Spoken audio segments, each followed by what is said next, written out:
like probably my favorite person in the entire world. Yeah.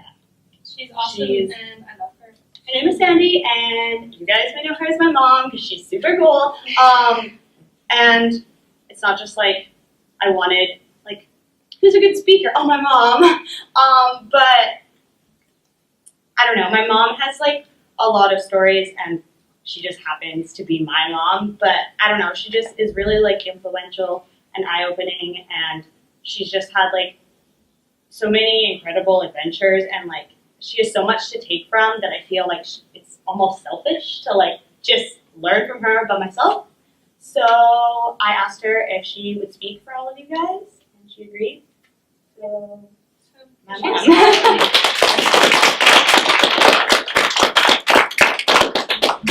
Thank you. That was quite an introduction. I'm sure I can live up to it. But first of all, I want to say thank you for having me and thinking so highly of me to share. I think the most important thing I've always wanted to share, if I could share with you guys, anyone I've ever touched in the world, is the biggest and most important thing for you to do is dare, fight to be yourselves.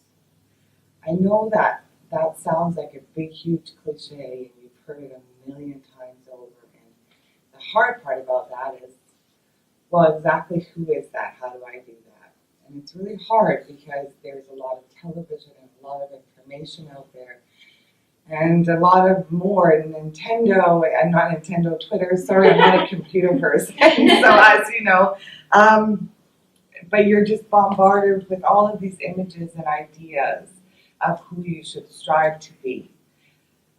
You could, as Brittany spoke earlier, strive for perfection, and she said she did for many years and was exhausted and found that if she narrowed it down, you could strive for perfection.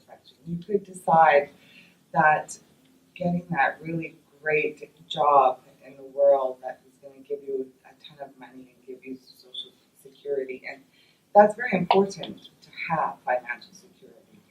But I know so many people that have financial security that are very, very unhappy, and all the years that they spent achieving this. So I don't want you to misunderstand this point in the sense that stability and financial security is important for you to be stable in order to be happy. But it is also very easy to lose yourself on this road to try to achieve this, and especially to measure who you are by it. Already by your age, you measure each other by what car somebody's driving, what kind of house they live in, what types of vacations they can take, these types of things. Okay, so what happens is along this journey is most of you that are very focused and motivated will and absolutely achieve that. I believe you can do both. But the harder part is going to be to actually be able to maintain who you are. And that's what I want to talk about. That's why my opening statement was dare to be yourself. Dare to find out who that is. Now, what I mean by that, very much like what Brittany talked about perfection, to be yourself can get really muddled up because a good example I like to use is I never let Raven play with Pokemon. It's a big thing, but it's a good example because I was convinced that Pokemon was sold to every single child. I was convinced that if I took a child that had never seen a television commercial or seen any kind of propaganda on Pokemon, but I grabbed a Pokemon doll and put him here, and I grabbed a Mickey Mouse and a Winnie the Pooh and a princess and a cute little puppy dog. And I trotted up 100 toddlers, I don't care, 1,000. I promise you that every one of them would probably pick everything except the yellow Pokemon with the big mouth and the scary eyes. However, Pokemon was sold to you as being cool. It's one example, a silly example, but there are a million things out there that are sold to you, and they make a lot of money doing this. In the process, you're like, oh, this is cool, that's great, I think this looks good. You develop communications, you develop likes for things that you never stopped, had a chance for a second to ask yourself, do I really like that? Did I really want that? Does that really make me feel happy? Do that person. You will know what makes you happy and what doesn't. But you have to start now.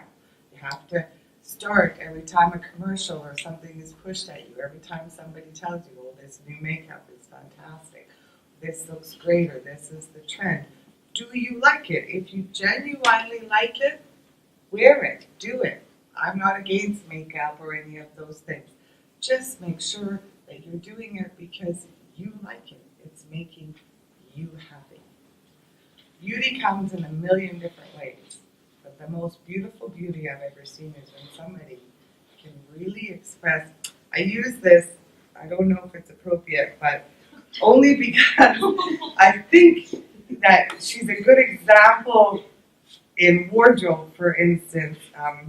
What's her name from Sex and the City? Help me out here, Raven. The little short blonde one, you probably all know. Samantha? Carrie. Okay, wears some crazy things. Now, we couldn't all get away with those things. But the show's contact is not something I necessarily do, Bob. I want to make that clear too. But she's a good example of a person that can go out there and go, I just love this. I love how this makes me feel when I wear it. It's got nothing to do with it's current or it's trendy or anything like that, but you can tell it makes her happy. I used to do hair apps. Raven says lots of stories on